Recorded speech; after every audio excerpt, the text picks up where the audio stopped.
Hey, Lions Nation! We're back with another exclusive video bringing you all the latest news about our beloved Detroit Lions. Before we get started, don't forget to hit that like button and subscribe to the channel so you never miss anything about the team now. Let's get into the news. When the news broke that Saquon Barkley had refused his renewal and chosen the Detroit Lions for the season, the world treated it like a shocking plot twist in the NFL's endless saga, but Detroit felt the moment differently. It felt like the shifting of tectonic plates beneath the city.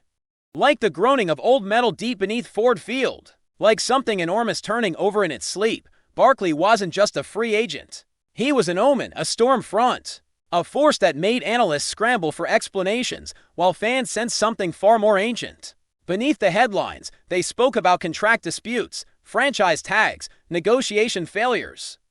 But the truth pulsed beneath every retelling. Saquon hadn't simply left, he had been called. And the Lions weren't just the destination, they were the altar. His arrival wasn't celebrated with bright confetti and polished narratives. It settled over Detroit like a long shadow, stretching from the tunnels beneath the stadium to the lonely practice fields. Lit only by flickering halogen lamps, the night he arrived, a thick fog rolled across Allen Park. So dense that security guards later insisted they couldn't see their own hands, but they saw him. Or rather, they saw a shape moving steadily toward the facility. Walking with the weight of someone who had shed more than a contract. Someone who had left behind a part of himself to survive something no one else had witnessed.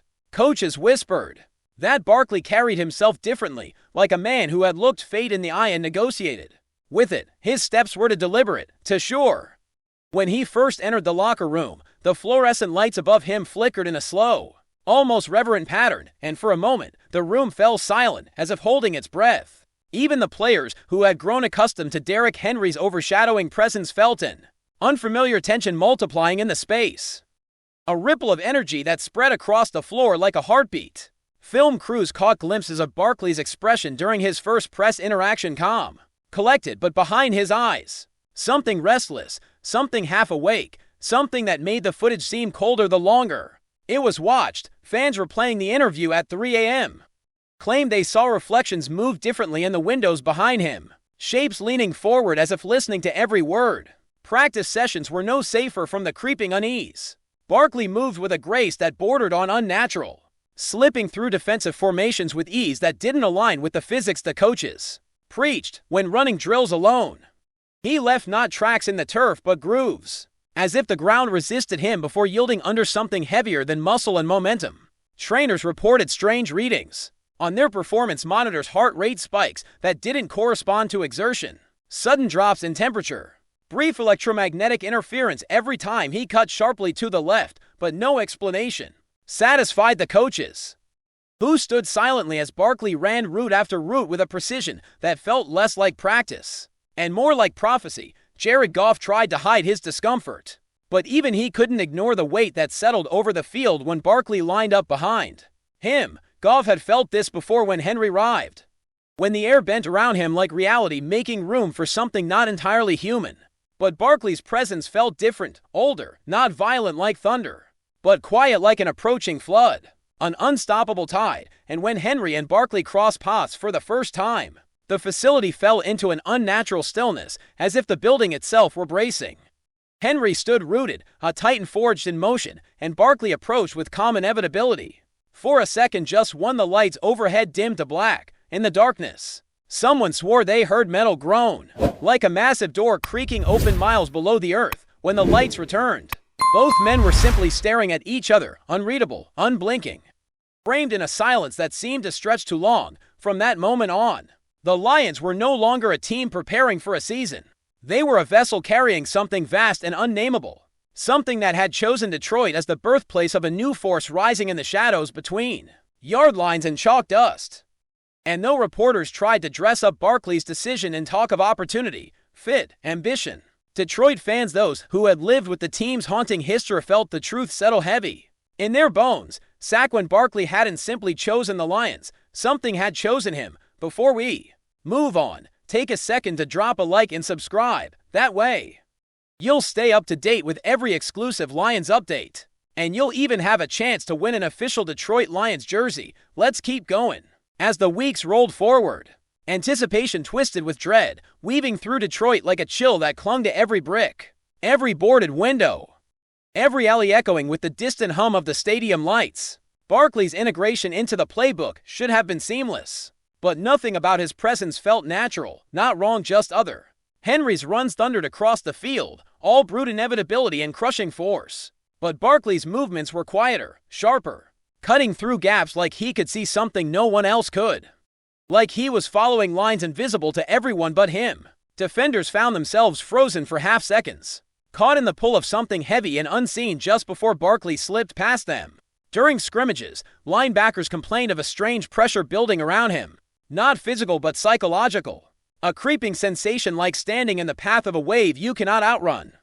Replay footage revealed glitches, frames skipping, shadows lagging half a beat behind his cuts. Moments where Barkley seemed to blur at the edges like the camera refused to capture him cleanly. At first, analysts blamed faulty equipment, then it kept happening. Stadium staff reported seeing him long after he had clocked out, standing alone in the center of the darkened field. Head bowed as though listening to something beneath the turf. More than once, a janitor swore he saw the field lights flicker in a pulse that matched Barkley's breathing. Trainers grew uneasy when they found claw-like tears in the grass after his late-night sessions, patterns too symmetrical to be accidental. During joint practices with Derrick Henry, a low hum lingered in the air, growing louder with every rep, as though the presence awakened by Henry's arrival recognized Barkley and reacted. Opponents who watched the Lions' closed practice footage describe a primal tension they had never felt from any roster, like watching the Storms try to merge, one scout muttered before deleting his notes. By the time preseason approached, Detroit was vibrating with an unseen electricity.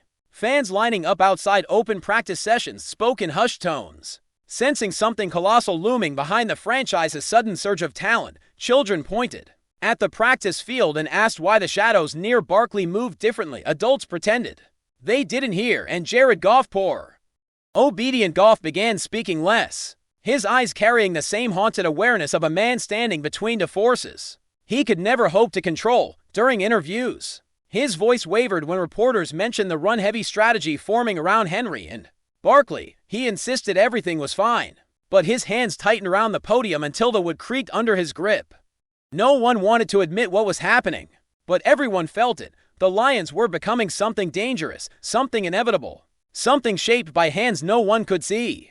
When Detroit finally stepped under the glowing lights of their first televised preseason game, millions watching from home felt the air change. Henry in the backfield was already terrifying, but when Barkley lined up beside him, the stadium fell into a silence so complete it felt unnatural, as if the world itself were waiting. Goff looked between the two running backs, and in his face there was neither confidence nor fear, it was resignation. The ball snapped. What followed wasn't football, it wasn't a play, it was a declaration. Henry's charge shook the earth, Barkley's movement shifted the air. Together they carved through the defense like twin calamities born of the same storm. Commentators stammered through explanations, choking on numbers and terminology that could not contain what millions of viewers felt in their bones. And across Detroit, across the nation, across every place the game flickered on a screen, the truth settled like dust after an explosion. SAQUON Barkley hadn't merely refused a renewal. He had crossed over into something immense, something that had been waiting for him, something that now lived in Detroit. And with every yard gained, with every breath drawn, the Lions' fate was rewriting itself, not in ink or statistics, but in darkness gathering beneath each thundering footstep of the monsters now wearing Honolulu blue. Barkley had chosen Detroit, but destiny had chosen him long before he stepped onto that field. And now, with the season looming like a storm swelling at the horizon, everyone could feel it coming. Whatever force had awakened in Henry had found its counterpart, and Detroit would never be the same. We bring you the latest Lions news every single day, so make sure you're subscribed. Hit that like button and turn on notifications so you don't miss a thing. And of course, drop a comment below with your thoughts on today's news. Your voice makes a difference for Lions Nation. See you in the next video.